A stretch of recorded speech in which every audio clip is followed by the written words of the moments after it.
Chapter 1, History Lesson. 23 years ago to this day marks the anniversary of the Cryptic War, a war which practically altered the course of time and space. The war was fought over an artifact found deep within the Rockies Mountains after a 7.8 magnitude earthquake tore a section of the mountain in half. The war began when the people of the Rockies Mountains found a glowing orb of an otherwise intense shade of blue.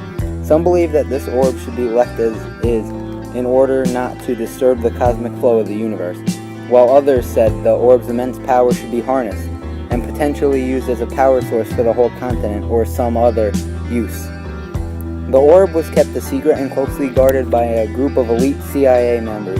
The orb was not to be messed with until a decision was made on what was to be the fate of this orb.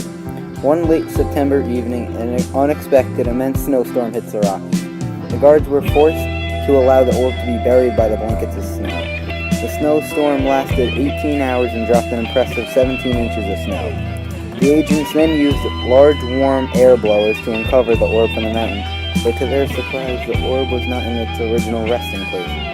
A few months later, after the search, a news story breaks out with the headline, "Small Community in California Discovered a Space Rock." The CIA agents that were sworn to protect this artifact were once again summoned to somehow retrieve the object without letting anything happen to it. Skip a month after that, and in the same small California community you have a leveled out ground zero. What happened was known as the Cryptic War, fought after the now famous man who originally found the artifact, Ulysses Crypt. The war was fought over protecting the orb and those who wanted to examine the orb for its power, who eventually rose from near defeat to gain possession of the orb. These people who wanted to examine the orb later became known as the Enforcers.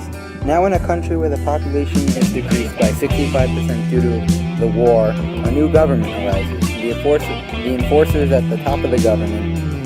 Originally, the government was pure and bent on focusing on recovering a once great country. But years passed and those in power became greedy for money and power. Now taking only 15 years back, the Enforcers were finally able to discover what this orb's power was, and it was to bend time for those within a radius of 1 mile within the orb, depending on the amount of power put into the orb. The Enforcers soon only began to care about the orb and let its country fall into despair. That pretty much catches everybody up on the history of the Federation of the Enforcers. Chapter 2, Excerpt. Today is finally the first day of May. The shipments of food from the western farms are set to arrive within a few days. This will be the first fresh meal I have had since last fall when pumpkins were in season. I am part of a group of people the Enforcers call the Wretched. Supposedly we are a group of vile murderous citizens who are bent on causing hell. Yet while we are known as these horrible people to those of nobility, all I see is when I look around my town of 2,000 are poor folk who are doomed to bear this title and are subject to random torture due to a stereotype. These Enforcers who gave us this title deserve to be hung for their crimes against humanity, which for some reason won't be forced to live up to their crimes. I woke up this morning to go off to camp, which is what the Enforcers call it. I prefer to call it not camp. We literally go mining for more of those orbs that the Enforcers have possession of. It's a pretty menial task. Me and other miners literally go down 2 miles below the level searching for these orbs. Yet even after 15 years of searching, no one has found one. Luckily though, down in the mines are the only places where there aren't video bots, government-controlled robots which keep track of everything people do. So without those around, we are at least able to talk freely about our hatred for the Enforcers and all they believe in. We are holding a rally against them after we get out of camp. About 8 hours from now, give or take a few hours, thanks to that time-bending piece of crap orb that the Enforcers found. The orb empowers them to literally change the amount of time in a day.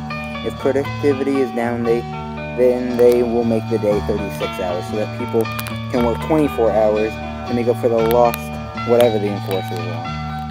Back to the rally. The plan is to create a wall of people sitting down, demanding food for our community, as with these longer days we need more food than a normal day and the Enforcers refuse to send more.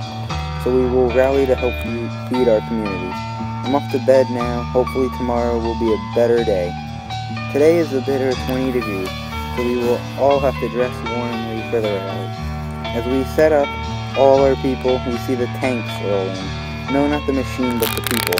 We know this cannot be a good sign, as the tanks are known as a ruthless group of enforcers who keep the peace with violent measures. We sit down, prepare for our leader to state his business with why we are rallying. I'm going to stop writing for a while because I would really like to hear this speech, as I am really looking forward to the change this could bring to our people. I plan to update this journal with the most exciting news. Maybe one day our lives will finally shape up and the enforcers will get what's coming to them. As the pages flip to the next page in his journal, it is discovered that there is no more writing. Nothing was written after the rally. Chapter 3. Perspective. Today is the 4th day in May, or at least I think it is. It is really tough to know the time without consulting the enforcers as they control the time. Today seems to be like any normal day, waking up to the alarm of video bots with the sun gleaming off their metallic top. Supposedly there was an intense thunderstorm last night according to the Golden Age newspaper, but the enforcers were nice enough to make time go by fast enough where nearly no one noticed it. I have work today, but it's not too bad, I guess. Being an accountant for Tanks Incorporated has its ups and downs. But being we work for the government, we all seem to live a very lavish lifestyle. I mean, look at me, eating steak and eggs for breakfast. I can't say I have it bad. Every once in a while here at Tanks, we are visited by the enforcers to make sure everyone is personally doing well. They thank us for all our hard work, but most of them just seem like snobby a-holes who don't even want to be there, just back in their reality-bending world with no one to bother them. The company I work for builds all the weapons the enforcers use. Tanks, standing for Tactical Armory, now cranking stuff. Yeah, that's the one thing I most hate. The name was thought up by one of the main enforcers. That dumb drunk before he became an enforcer, was as dumb as the tanks they send in to keep peace. They seem to do a good job, they just don't seem to be too intelligent. Rumor has it those people cut down a camp of the wretched. I don't think this could be true, just more propaganda from those in the shadows who are trying to overthrow the enforcers. But the thought that those sent to protect us may have done this may keep me awake tonight. But good thing those enforcers haven't figured out how to control our minds yet. Chapter 4. Legal Tender. 5th of May, 2071, 38th hour. Today's accomplishments. Increased production of tanks weapons by 200% thanks to the 12th and counting extra hours of the day. Quieting down a small town of Carmen. They may have found a new neon red orb deep in their minds, but we will investigate this tomorrow. Town destroyed. Population of people who knew about the orb 34. Total population 5,200.